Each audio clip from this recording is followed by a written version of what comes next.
পৃথিবীটা দুই ভাগে বিভাজন হয়ে গেল। একটা হলো অন্ধকারের রাস্তা আর একটা হলো আলোর রাস্তা। আল্লাহ তাবারাক ওয়া তাআলা বলছেন, আল্লাহু ওয়ালিয়ুল্লাযীনা আমানু ইখরিজুহুম মিনাজ-জুলুমাতি ইলান-নূর। যারা আল্লাহকে ভালোবাসবে, আল্লাহকে আপন বানাবে, তারা অন্ধকারের রাস্তা থেকে বের হয়ে এসে হেদায়েতের নুরানি রাস্তায় চলবে। ওয়াল্লাযীনা কাফারু আউলিয়াউহুমুত তাগুতু ইখরিজুনাহুম মিনান-নূরি ইলাজ-জুলুমাত। আর যারা বেঈমানদের সঙ্গে হাত মিলাবে, কাফেরের সঙ্গে আপোষ করবে, শয়তানের সঙ্গে আপোষ করবে, ওই ব্যক্তি কি করবে? অন্ধকার থেকে ফিরে গিয়ে, আলো থেকে ফিরে গিয়ে অন্ধকারের রাস্তা ধরবে। আল্লাহ বলছে, ওই রাস্তা যারা ধরবে, রাস্তাটা কোথা গিয়ে শেষ হয়েছে শুনে নাও। উলাইকা সাহাবুন নারি হুম ফিহা খালিদুন। এরা জ্বলন্ত লেলিহান অগ্নিশিখার ভিতরে গিয়ে ঢুকবে। রাস্তা দুটো ভাগ করে দিলেন আল্লাহ। কোরআনই বলছে পৃথিবীতে অনেক রাস্তা আছে, কিন্তু সেগুলো অন্ধকার, মোহর মেরে দিয়েছে। জি, রাস্তা দুটো ভাগ করে দিয়েছেন আল্লাহ। তো সেই দুটি বিভাজনের মধ্যে একটা হলো নুরানি রাস্তা আর একটা হলো জুলমানি রাস্তা। একটা রাস্তায় আলো আছে, আলোতে কারা আসবে? যারা ইমানদার হবে, তারা অন্ধকার থেকে বের হয়ে আলোকে গ্রহণ করবে। আর যারা বেঈমান হবে, তারা কি করবে? আলোকে ছেড়ে দিয়ে অন্ধকারের রাস্তায় দৌড়বে। বসে এখানে দাঁড়িয়ে আছে, একাই একাই দাঁড়িয়ে আছে, আন্দোলন করছে, বসেছে আবার হাগার মতো, আবার উঠবে, প্যান্টটা টাইট আছে। তো অন্ধকার থেকে আলোতে যাবে। তো হেদায়াত এমন একটা জিনিস, এটা মার্কেটে কিনে পাওয়া যায় না। হেদায়াত এমন একটা জিনিস, এটা দোকানে কিনে পাওয়া যায় না। আর হেদায়েতের মালিক একজন, তিনি হলেন কে? আল্লাহ। হেদায়েতের মালিক কে? আল্লাহ। দেখেন, বিসমিল্লাহির রহমানির রহিম। ইন্নাকা লা তাহদি মান আহবাবতা ওয়ালাকিন্নাল্লাহা ইয়াহদি মান ইয়াশা।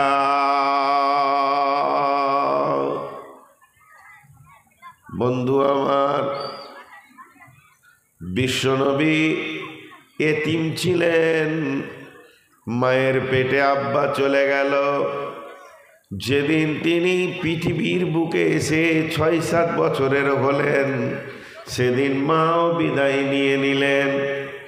তিনার মা নাই, তিনার আব্বা নাই, কিন্তু একজন চাচা, চাচাদের ভিতরে কিছু বেঈমান ছিল, কিছু ইমানদার ছিল। তো ওই চাচার নাম আবু তালিব। আবু তালিব নবীজিকে আঁকড়ে ধরে নিলেন। শুধু তাই নয়, আবু তালিব বলেছিলেন, বেটা মোহাম্মদ বল, তোকে কে মেরেছে? তার বংশ বুনিয়াদ আমি আরবের মাটিতে রাখবো না। সন্ধ্যায় মোহাম্মদ বাড়ি ফিরল কেনা, খোঁজ নেবে কে আবু তালেব? মোহাম্মদের আজকের খাওয়া হয়েছে কিনা খোঁজ নেবে কে না? আবু তালিব। আবু তালিব নবীজিকে এত ভালোবাসতেন, নিজের ছেলে আলী কোলে বসে আছেন, আর নবী মোহাম্মদ মুস্তাফা সাল্লাল্লাহু আলাইহি সাল্লাম হেঁটে আসছেন। তিনি শিশু, নিজের ছেলেকে মাটিতে নামিয়ে দিয়ে আল্লাহর রসুলকে কোলে নিলেন কে না? আবু তালিব। এই আবু তালিব কত ভালোবেসেছেন। এই আবু তালিব বিশ্ব নবীকে আঁকড়ে ধরে রেখেছেন। শুধু তাই নয়, বিয়ে দেওয়ার ব্যাপারে চিন্তা ভাবনা কার না? আবু তালিব। খাদিজার সঙ্গে ব্যবসায় জড়িত করেছিলেন কে? না আবু তালিব। এত ভূমিকা ছিল, মত কাছিয়ে গেছে। আবু তালিব মুমূর্ষ অবস্থায় রয়েছেন। এমন সময় বিশ্ব নবী গিয়ে বলছেন, চাচা আপনি অন্তত লা ইলাহা ইল্লাল্লাহটা পড়েন, বাকিটা আমি আল্লাহর সঙ্গে আপোস করে নিব। কিন্তু নিজের দলের লোকের দিকে তাকিয়ে কালেমা পড়তে পারল না। এত নবীকে ভালোবেসেও তার কপালে কালেমা জুটল না।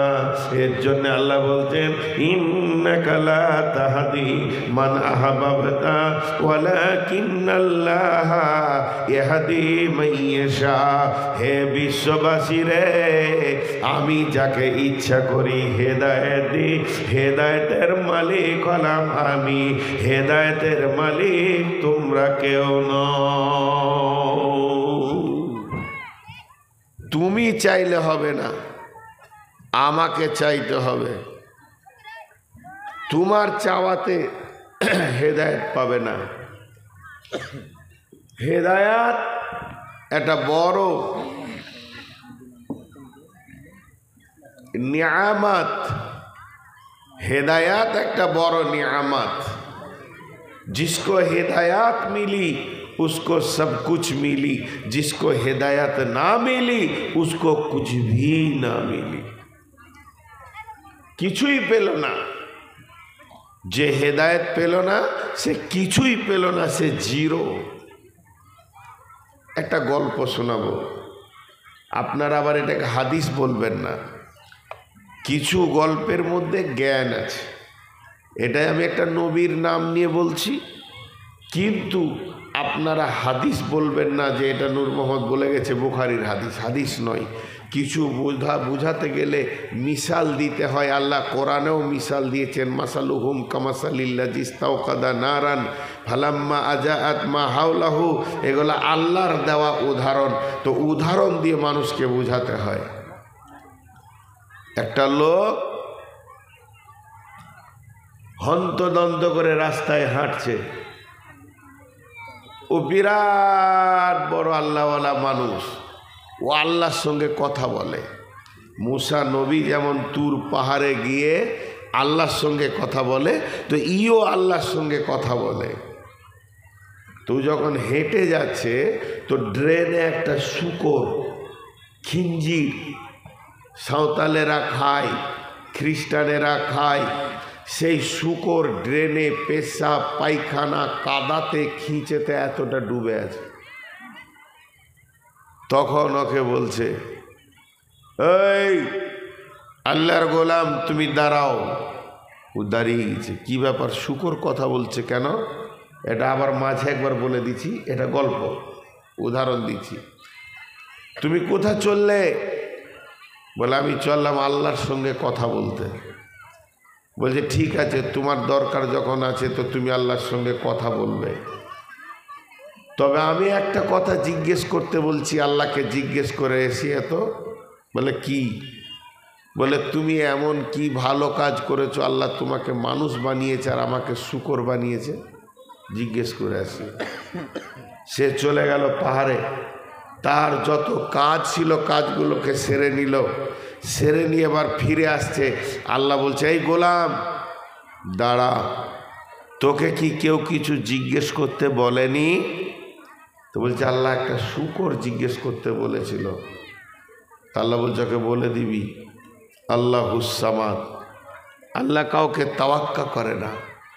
আল্লাহ কারো মুখাপেক্ষী নয়, কাকে কি বানাবে এটা আল্লাহর ব্যক্তিগত ডায়েরি। তবে ও যখন প্রশ্ন করেছে, ওকে আমি একটা উপহার দিব। বলে কি উপহার? তুই কি ওকে বলবি মানুষ হবি? ও বলবে হ্যাঁ, আর তুই আমার নামটা একবার লিবি রব্বানা, আমি সঙ্গে সঙ্গে মানুষ বানিয়ে দিব। ওকে যে মানুষ বানাবো তো একটা শর্তে বানাবো।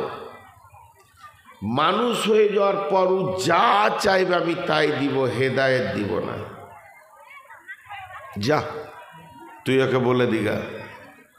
এবার ওই লোকটা ফিরে যাচ্ছে, শুকরটা ট্রেন থেকে উঠে দাঁড়িয়ে বলছে, আল্লাহর ওলি আমার খবরটা দাও, আমার প্রশ্নের উত্তরটা দাও।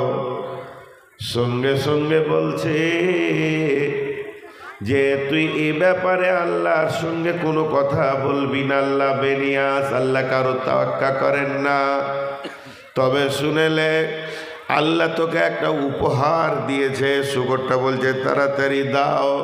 বলে কোনো মাল নয়, তোর ভিতরে যখন এরকম প্রশ্ন এসেছে আল্লাহ তোকে এক্ষুনি মানুষ বানিয়ে দেবেন। আমাকে বলছে তবে একটা শর্তে মানুষ বানাবে, তুই মানুষ হয়ে যাওয়ার পর যা চাইবি তাই দেবে, গাড়ি দেবে, বাড়ি দেবে, বিবি দেবে, ছেলে দেবে, মেয়ে দেবে, জামাই দেবে, নাতি দেবে, পোতা দেবে, বৌমা দেবে, তোকে প্লেনের মালিক করবে, গাড়ির মালিক করবে, তোকে বড় বড় ফ্যাক্টরি মালিক করবে, বড় নেতা বানাবে, কোটি কোটি টাকা দেবে। তুই যা চাইবি আল্লাহ না বলবে না। তবে একটা জিনিস, যদি মসজিদে মাথা ঠুকে ঠুকে তুই কেঁদে মরে যাস আল্লাহ তোকে একটা জিনিস দেবে না। এই শর্তে তোকে মানুষ হবি কি বল? বলে কি দেবে না? হেদায়াত দেবে না, সুমতি দেবে না। যে জিনিসটা মানুষের ভিতরে ঢুকলে সে আল্লাহকে পায়, রসুলকে পায়, মসজিদ পায়, মাদ্রাসা পায়, হারাম ছাড়ে, হালাল ধরে। এই যে হেদায়াত, হেদায়াত এমন একটা পাওয়ারের নাম যেটা ভিতরে ঢুকে গেলে সে হালালকে গ্রহণ করবে, হারাম ছাড়বে, যে নোংরাকে ছাড়বে আর আসলকে গ্রহণ করবে। এই হেদায়েতের জ্ঞানটা তোকে আল্লাহ দেবে না। শুকর বলছে আল্লাহর ওলি দোয়া করতে হবে না, থাক থাক, আমাকে এমনই থাকতে দাও। বেঈমান মানুষ আর থেকে আমি শুয়োর অনেক গুণে ভালো। মানুষের মতো জীবন পেল, মসজিদের দরজা দেখতে পেল না, এর থেকে শুকর অনেক গুণে ভালো। আল্লাহ বলেছেন কোরআনে, উলাইকা কাল আনআম বাল হুম আযাল। উলাইকা কাল আনআম, তারা চতুষ্পদ প্রাণী মতো, বাল হুম আযাল, তার থেকেও তারা নিকৃষ্ট। মানুষ শুকর কুত্তার থেকেও নিকৃষ্ট কেন? তার চারটা কারণ। এক নম্বরের কারণ হচ্ছে সারা পৃথিবীর যত প্রাণী আছে এক আল্লাহর হুকুমে চলে, অন্য কারো আইন মানে না। মানুষ তৃণমূল করে, কংগ্রেস করে, আর কি করে, সিপিএম করে, আর কি করে, আর কি করে, এরা আল্লাহর দেওয়া বিধানকে মেনে নেয়নি। নাম্বার দুই, সারা পৃথিবীর যত প্রাণী আছে এক আল্লাহকে ছাড়া কাউকে সাজদা করে না। হতভাগা মানুষ ই মাজারের পূজা করে, গাছের পূজা করে, মূর্তি পূজা করে, পাথরের পূজা করে, ইটের পূজা করে। অথচ কুত্তা ইট দেখলে পেচ্ছাপ করে, আর কুত্তা পাথর দেখলে পেচ্ছাপ করে, আর মানুষ পাথরকে সাজদা করে। এরা কত নোংরা। নাম্বার তিন, সারা পৃথিবীর যত প্রাণী আছে তাদেরকে যার যেটা খাবার আল্লাহ বরাদ্দ করে দিয়েছেন তার উপরেই তারা নিজের জীবনকে চালায়। আর মানুষকে বলেছে হারাম খাবি না, এরাই সুদ খাবে, এরাই আপনার কিনা মদ খাবে, এরা জর্দা খায়, এরা মদ খায়, এরা নানা রকম গুটকা খায়, হারাম খায়। পৃথিবীর এত প্রাণী আছে কারো গালে গুটকা দেখতে পাওয়া যাবে না। ইঁদুর বাঁদর কেউ গুটকা খায় না, মানুষই খায়। এরা এত নোংরা। নাম্বার চার, পৃথিবীতে যত প্রাণী আছে তারা তাদের মালিকের দরজা টানে। যে যার ঘরে থাকে কুত্তা, বিড়াল, শূকর, আবার কিনা গরু ছাগল ভেড়া মোষ নিজের মালিকের দরজাকে ভালো করে চেনে, মাঠে থেকে একা এসে মালিকের দরজায় ঢুকে যাবে, কিন্তু হতভাগা মানুষ সে তার আল্লাহ মালিক তার দরজা মসজিদ ছিল না। আল্লাহ তাবারাক ওয়া তাআলা জন্য বলছেন ইন্নাকা লা তাহদি মান আহবাবতা ওয়ালাকিন্নাল্লাহ ইয়াহদি মান ইয়াশা। এই এই এই এদিকে তাকা, বস, থাবড়ে দেবো গালে, বস সেখানে বেয়াদব।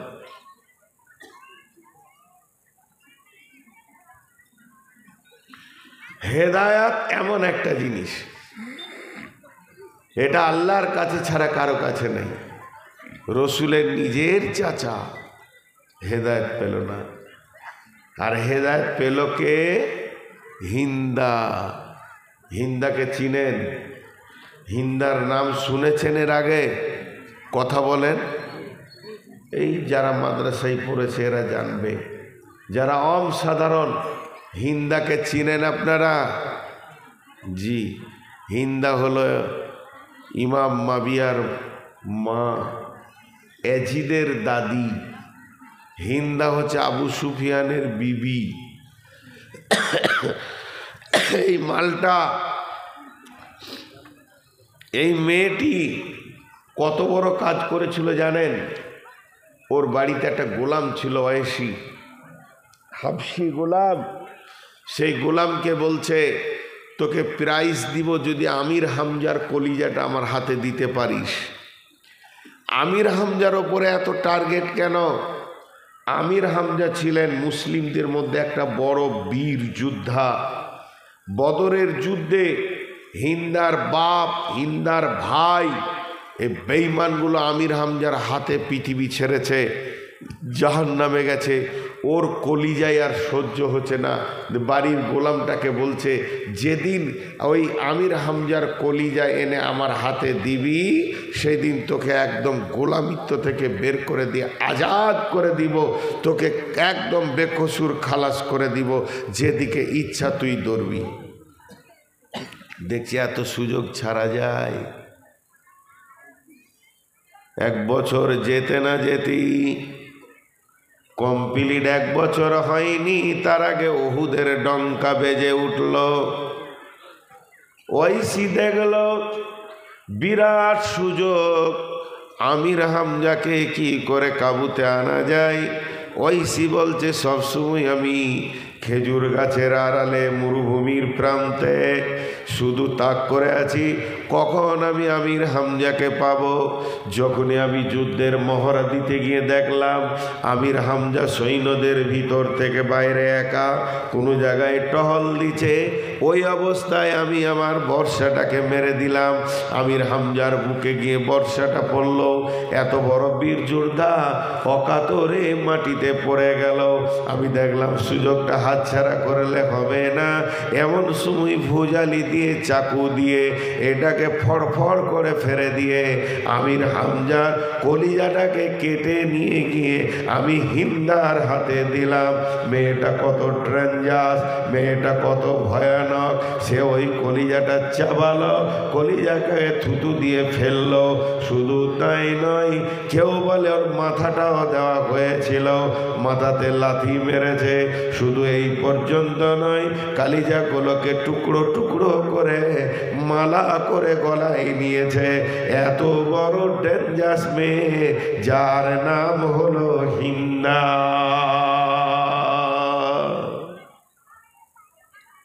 সেই হিন্দা ফাতে মক্কার পর হেদায়েত পেল।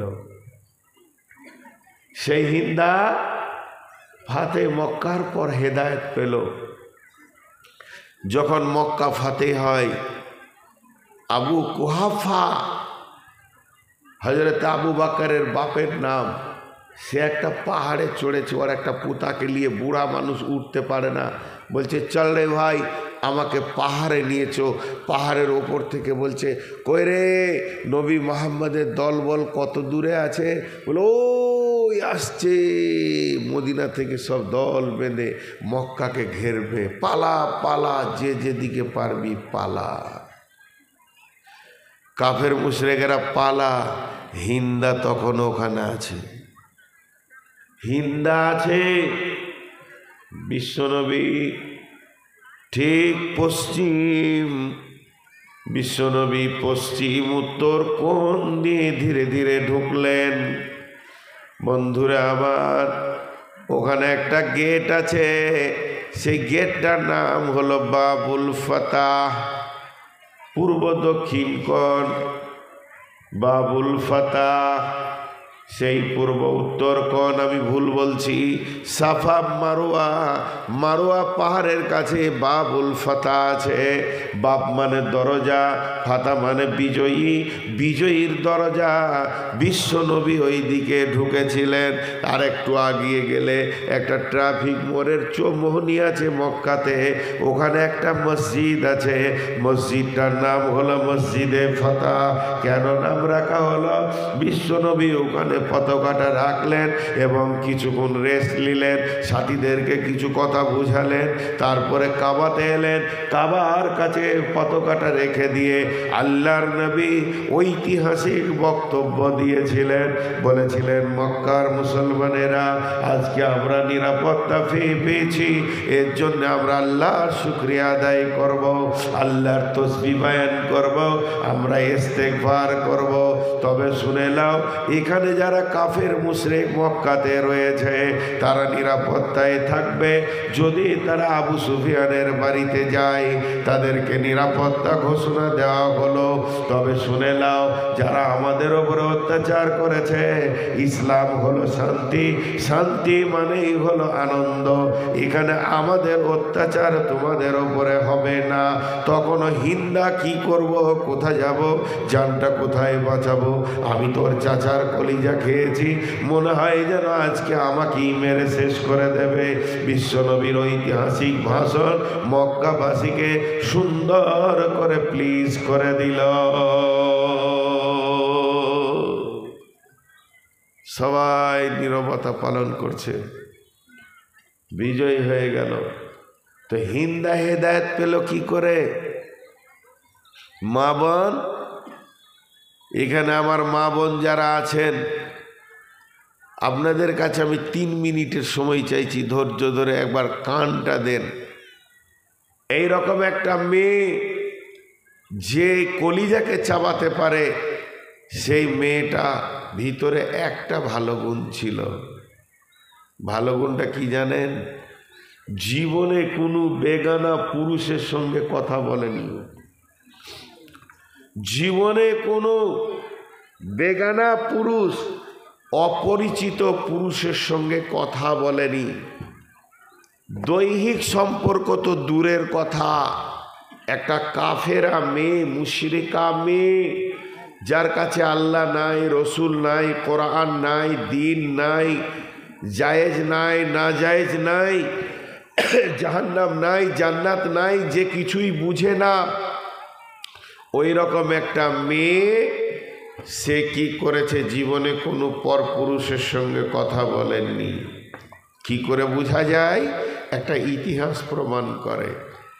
হিন্দার একটা সহেলি, ওর সহেলি বান্ধবী ওকে এসে বলছে, হিন্দা একটা খবর শুনেছ?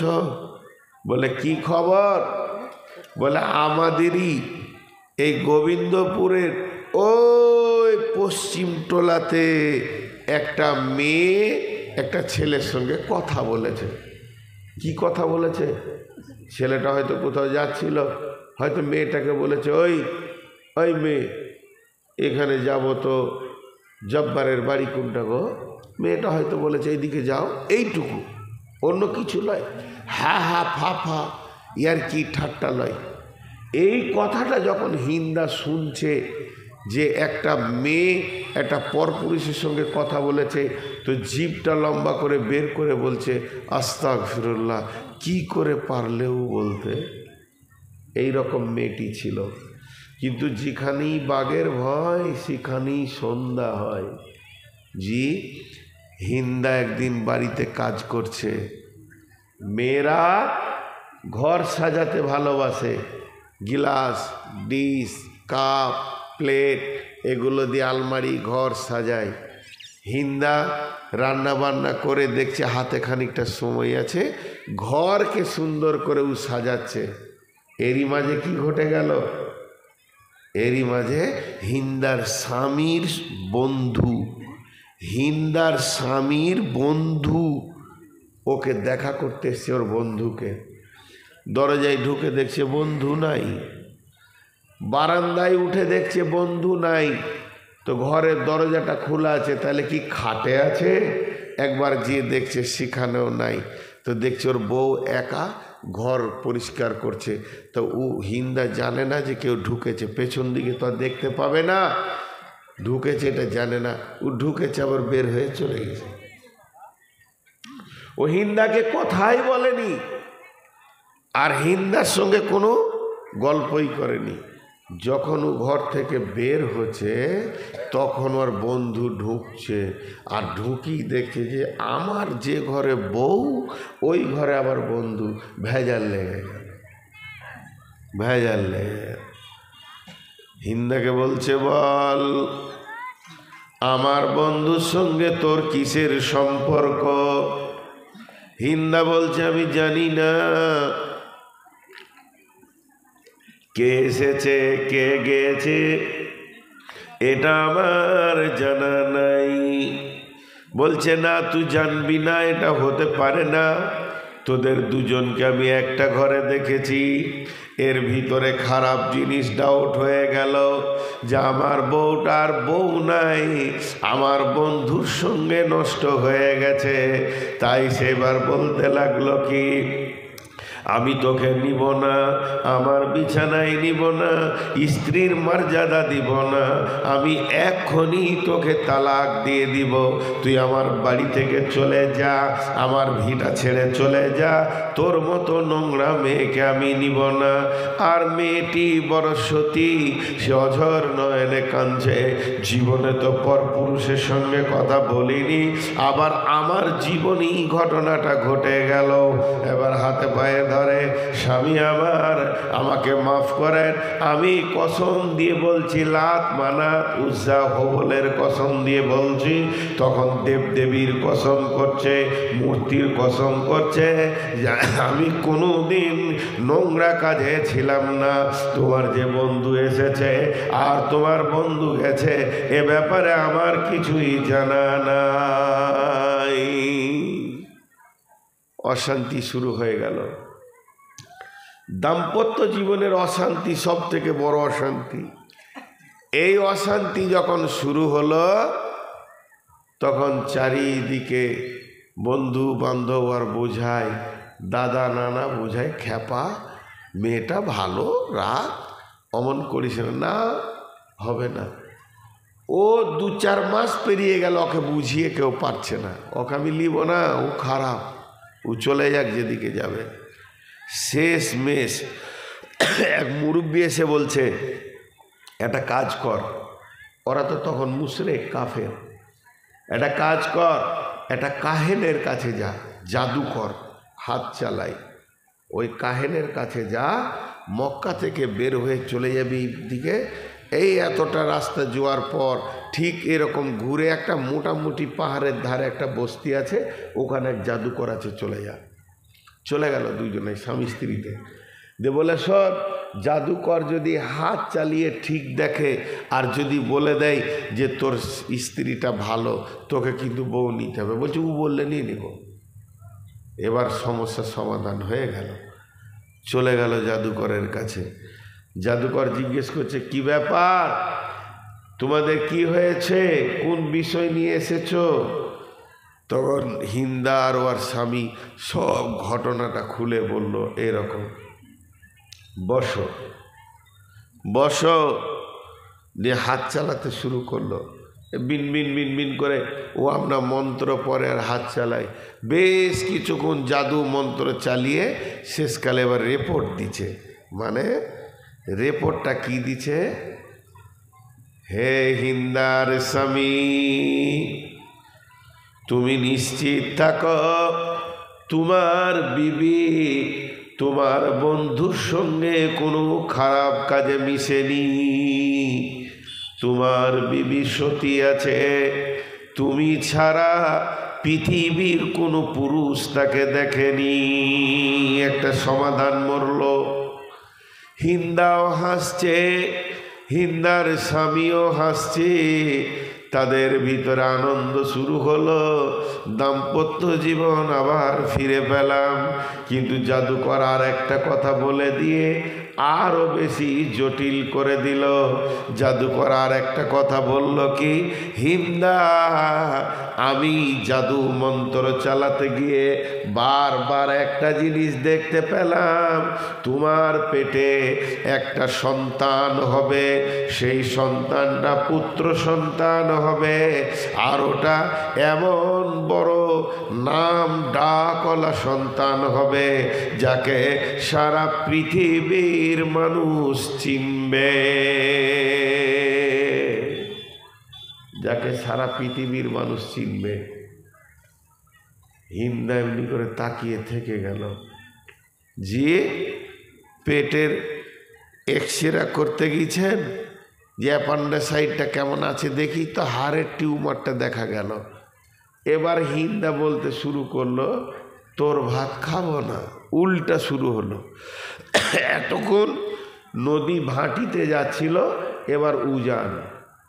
ওর স্বামী বলছে, রাগ করলে নাকি, তোমাকে এরকম সন্দেহ করছি তো, মাফ করে দাও, তুমি আর কিছু মনে করিও না। বলছে, তুমি হাজার মাথা ঠুকলো, তোমার ভাত খাবো না, তুমি অন্য বউ দেখে লাওগা, আর ভাত খাবো না। এই যে জিদ ধরে নিল, আর হিন্দাকে কেউ বোঝাতে পারে না। শেষকাল ওর স্বামী বলছে, তোমার এত জিদ কেন? উত্তর দিছে, আপনার সঙ্গে দীর্ঘদিন সংসার করলাম, আমি তোমাকে বুঝে নিয়েছি তুমি একটা কাপুরুষ, আর কাপুরুষের বিচে কোনোদিন সুপুরুষ বীর যোদ্ধা হতে পারে না। আমার পেটে যদি একটা বীর যোদ্ধা সুপুরুষ নিতে হয়, তার বাপটাকেও সুপুরুষ হতে হবে। হিন্দা করল কি, হিন্দা সঙ্গে সঙ্গে তার স্বামীকে ছেড়ে দিয়ে তারপরে সে আবু সুফিয়ানকে বিয়ে করলো। সে আবু সুফিয়ানটাকে রসুলের আপন চাচাকে বিয়ে করলো। হিন্দা রসুলের চাচি হয়ে গেল। শুধু এই পর্যন্ত নয়, সে আবু সুফিয়ানের ঔরসে হিন্দার গর্ভে যে সন্তানটা জন্ম নিল, তারই নাম হচ্ছে ইমাম মাবিয়া। ইমাম মাবিয়াকে চেনে না এমন কোনো মুসলমান নাই। অতএব সেই হিন্দা রসুলের চাচার কলিজা চাবালো, আর একটা চাচার সঙ্গে বিয়ে হলো। আল্লাহ বলছে, একবার তাকিয়ে দেখ, ইন্নাকা লা তাহদি মান আহবাবতা ওয়ালাকিন্নাল্লাহ ইয়াহদি মান ইয়াশা। আমি যাকে ইচ্ছা করি হেদায়েত দিই। নবী হে, তোমার ইচ্ছাতে হেদায়েত হবে না। হেদায়েত একটা এমন জিনিস। চলেন, এখন আমি যে আয়াত আপনাদের সামনে পড়েছি, আল্লাহ এবার আমাদেরকে হেদায়েতের রাস্তা বলছেন। 10টা কথা এখানে বলছেন, একটু খেয়াল করবেন, আমার হাতের দিকে তাকান। বিসমিল্লাহির রহমানির রহিম।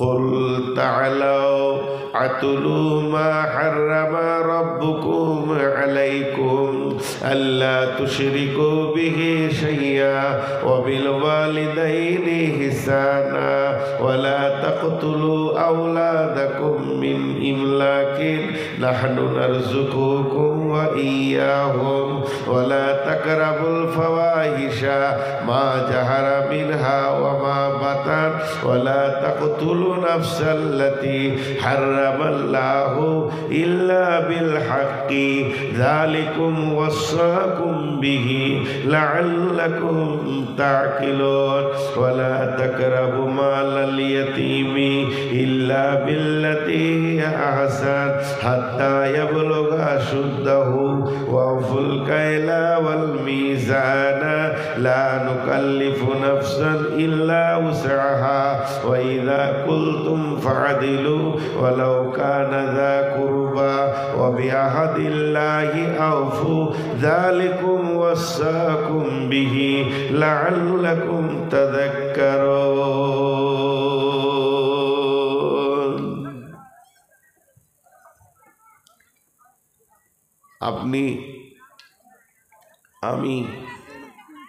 আমি আপনাকে গাড়ি নিয়ে বেরিয়ে যাচ্ছি, আপনারা বলছেন কোথায় যাবেন? তখন আমি বললাম যে আমি কাটিহার যাব। আপনারা লোকেশন দিচ্ছেন, এখন তো গুগল লোকেশন উঠে গেছে। লোকেশনে কি বলছেন? আপনি গোবরা মোড়ে উঠবেন, তারপরে পাবেন পায়খানা মোড়, তারপরে পাবেন চাঁদপুর চণ্ডীপুর, তারপরে পাবেন আর কোথাও দিল্লি দেওয়ানগঞ্জ লাভা। যদি এই জিনিসগুলো আপনি দেখতে পান তাহলে জানবেন আপনার রাস্তা ঠিক আছে। আর এর পরিবর্তে যদি 70 মোড় দেখতে পান, ফতেপুর দেখতে পান, আর যদি ভালুকা দেখতে পান, জানবেন আপনার রাস্তা ঠিক নাই, হেদায়েত গোলমাল হয়ে গেছে।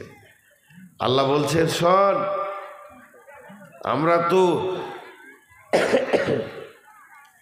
3-4টা জিনিস অন্ধের মতো হাঁটি। মোবাইলটা একবার দেখে নিলাম কতটা রিচার্জ আছে না নাই, চার্জে লাগিয়ে দিলাম, চার্জ হয়ে গেল। মোবাইলটা দেখে নিলাম ব্যালেন্স আছে না নাই, ক তারিখ পর্যন্ত আছে, আবার রিচার্জ করে দিলাম, ব্যালেন্স বেড়ে গেল। কিন্তু আমার হায়াত কতটা আছে এ ব্যাপারে আমার কাছে কোনো খবর নাই। আর আমি কতটা নেকি গুনাহ করেছি এ ব্যাপারে আমার কাছে কোনো খবর নাই। আর আমি সঠিক দিনের রাস্তায়, হেদায়েতের রাস্তায় আছি না হেদায়েতের রাস্তায় নাই, এ ব্যাপারে আমার কাছে কোনো খবর নাই। জি ভাই, খুব খেয়াল করেন। আল্লাহ বলছে যখন তোমার দ্বারা 10টা আমল হবে, তুমি যখন 10টা আমল করতে পারবে, 10টি জিনিস তোমার সামনে যখন আসবে, তখন তুমি জেনে নাও তুমি সিধা রাস্তায় আছো, তোমার রাস্তাতে কোনো গোলমাল ঘটেনি। 10খানা জিনিস তোমাকে ঠিক রাখতে হবে। আমার আল্লাহ বলছেন নবী হে, তুমি ওই 10টা উপকরণ হেদায়েতের প্রকৃত রাস্তার, জান্নাতের রাস্তার কথাগুলো বলে দাও, আমার উম্মতদেরকে জানিয়ে, আমার গোলামদেরকে জানিয়ে দাও সেই 10টা কি। 1 নম্বরে তুমি বলো, তেলাওয়াত করে শোনাও, কুল তাআলাও আতলু মা হাররামা রাব্বুকুম আলাইকুম আল্লা তুশরিকু বিহি শাইয়া। নবীজি বলছেন খবরদার উম্মত, হে আল্লাহর গোলাম, তোমার দ্বারা ছোটখাটো উঁচু নিচু গুনাহ হয়েই যেতে পারে, আল্লাহ মাফ করবেন, তবে যেন শিরকের মতো গুনাহ করিও না। শিরকের মতো গুনাহ হচ্ছে অতি ভয়ানক, এই শিরকের মতো গুনাহ তোমরা কোনোদিন করবে না। শিরকের মতো গুনাহ করিও না। শিরক কাকে বলে? শুধু শিরকের ওপরে কথা বলতে গেলে ঘন্টার পর ঘন্টা পেরিয়ে যাবে, কিন্তু শিরক কাকে বলে এক কথাই বুঝিয়ে দিছি। জেনা আর জেমা, জেমা মানে মিলন, জেনা মানে ব্যভিচার। ব্যভিচার আর মিলন একই জিনিস, কাজ এক, প্রসেস এক, স্বাদ এক, আনন্দ এক। একটা মেয়ে হালাল যেটা বউ, আর একটা মেয়ে হারাম যেটা আপনার বিয়ে করা বউ নয়। দুটি জিনিস একই, স্বাদ একই, সব কিছু একই।